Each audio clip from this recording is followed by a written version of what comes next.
Hello, YouTube. Welcome back to another book review from me, Logan Albright, your humble host. And today I'm talking about the J.G. Ballard novel, Supercan.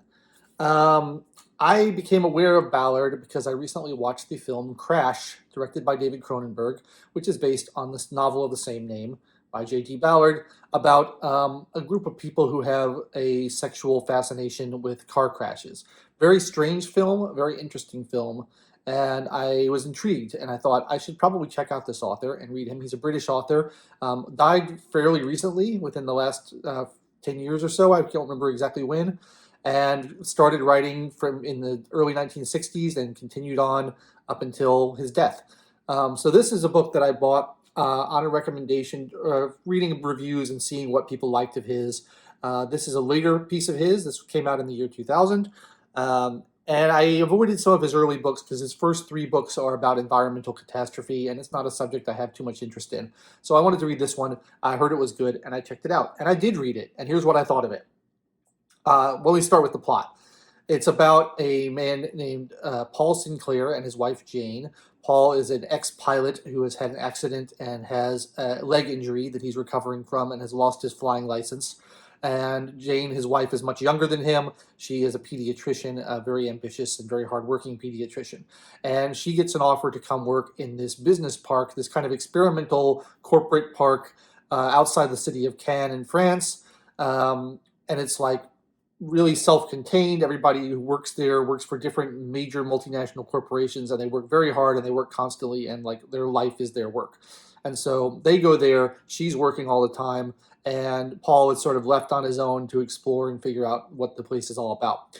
And the vacancy that she fills, it was left by her predecessor, who was a man who apparently went crazy and shot a bunch of people with a gun before being killed. And so that's kind of a mystery. And Paul is sort of digging into this and investigating what happened and what's going on, talking to people. And it's kind of set up as a mystery in that sense. And it's clear from the very beginning that something is not quite right about this place and something strange is going on. That's the setup of the book. That's the premise of the book. And I found it very, very intriguing for the first 100 pages or so. I thought it was well written. I thought the setup was great. I thought the characters were interesting. And it kind of petered out for me, I have to say. I found it dragged in the middle, and I found that it didn't really go anywhere particularly interesting. The mystery is not super mysterious. I mean, you can kind of tell from the setup where things are going, the direction that things are headed.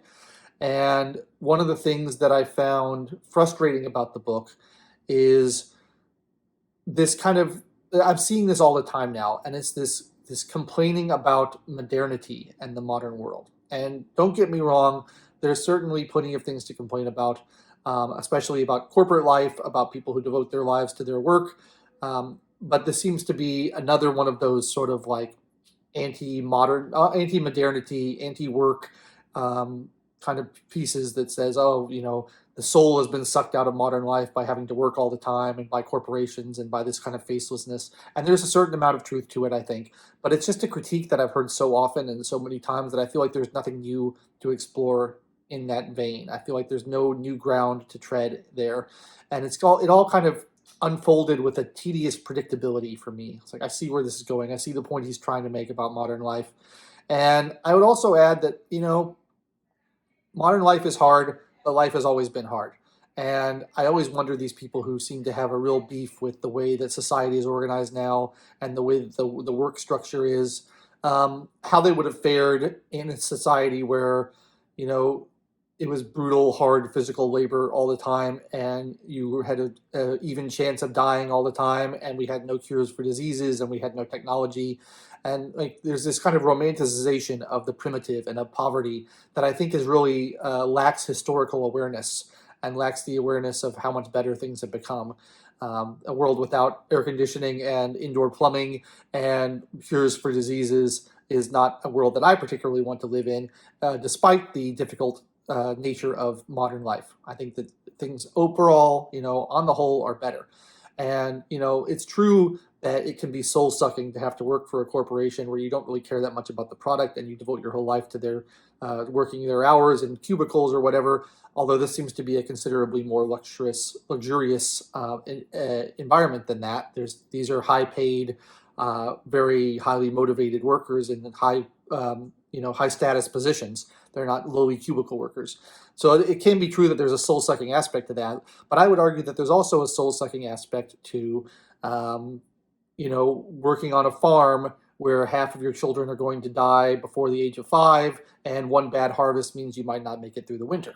That seems pretty soul-sucking to me too. So like, I think that there's ignorance of the way things used to be in history, and this imaginary primitive ideal, and everybody was just lounging around and eating fruit, and everything was great, and that just didn't exist. So that's sort of my beef with the book. The other thing is, I thought the characters are somewhat unsympathetic.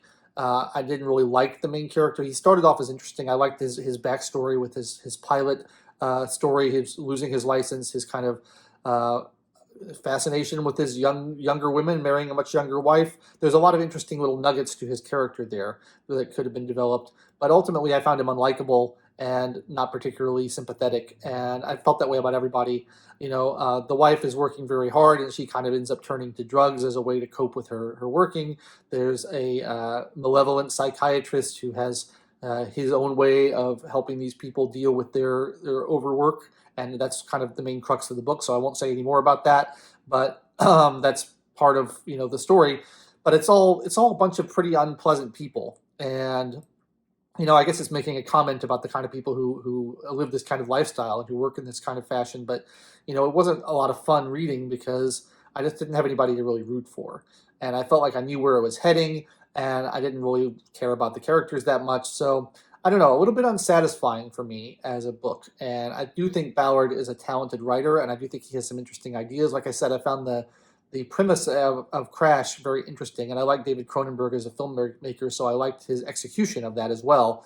And the reason I didn't read that book is because I already knew the plot from watching the movie, but I feel like that book would have been more up my alley in terms of something that I could sink my teeth into and enjoy versus this. And I get the sense that a lot of his other books have a similar theme. There's another one whose name I'm now forgetting, but like they're about these like cement apartment complexes, and I've heard that this book is sort of a retreading of the same ideas. So it sounds like he has a lot of the same themes in his books that he has a gripe with, kind of modern life and technology and stuff, and the capitalist structure, which is fine. You can have that gripe, and I think, like I said, I think there's legitimacy to it. I just personally am getting a little tired of books like that. I recently watched this series of movies, which I was going to show you, but I don't know where I put it.